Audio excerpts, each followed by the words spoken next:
नमस्कार, मेरा नाम है राज के वर्मा और आप देख रहे हैं गोवा का पहला हिंदी नेशनल न्यूज चैनल राष्ट्र टीवी। 6 दिसंबर की वो काली रात जिसने गोवा की खूबसूरती को मातम के धुएं में बदल दिया।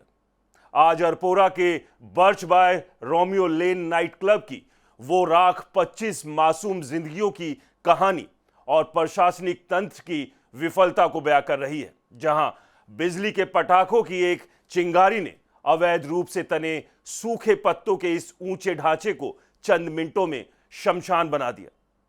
आज गोवा की लहरों में वो पुराना सुकून नहीं, बल्कि टूरिस्ट और स्थानीय लोगों के बीच एक गहरा खौफ है, क्योंकि यह अग्निकांड महज एक हादसा नहीं, बल्कि उन रसूखदार मालिकों और भ्रष्ट अधिकारियों की मिलीभगत का नतीजा था, जिन्होंने सॉल्ट पैन जैसी संवेदनशील जमीन पर अवैध निर्माण किया और बार बार आए विध्वंस आदेशों को रद्दी की टोकरी में डाल दिया।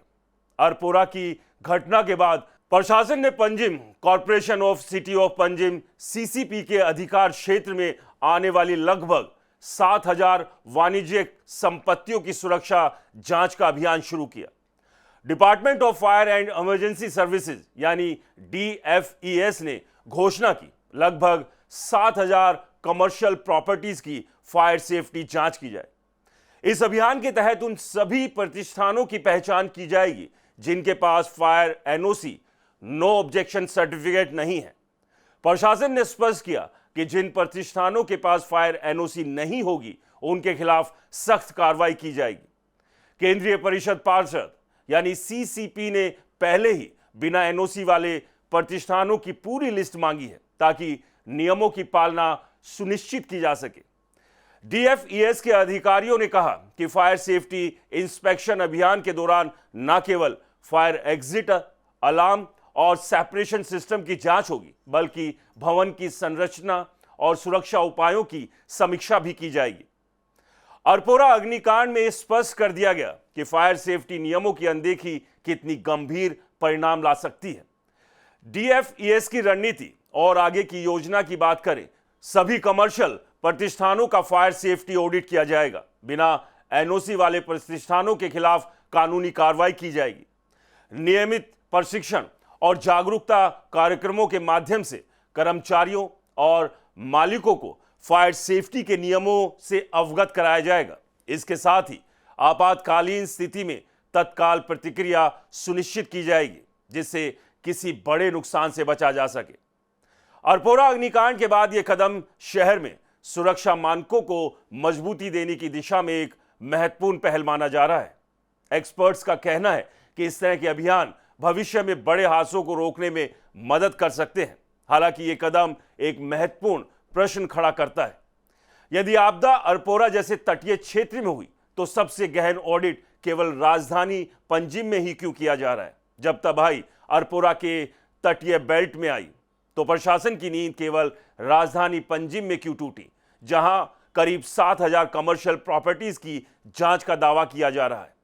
लेकिन कलंगुट, बागा और अंजुना जैसे वो कोस्टल एरिया जो सबसे ज्यादा जोखिम में है, उन्हें इस सुरक्षा घेरे से बाहर क्यों रखा गया?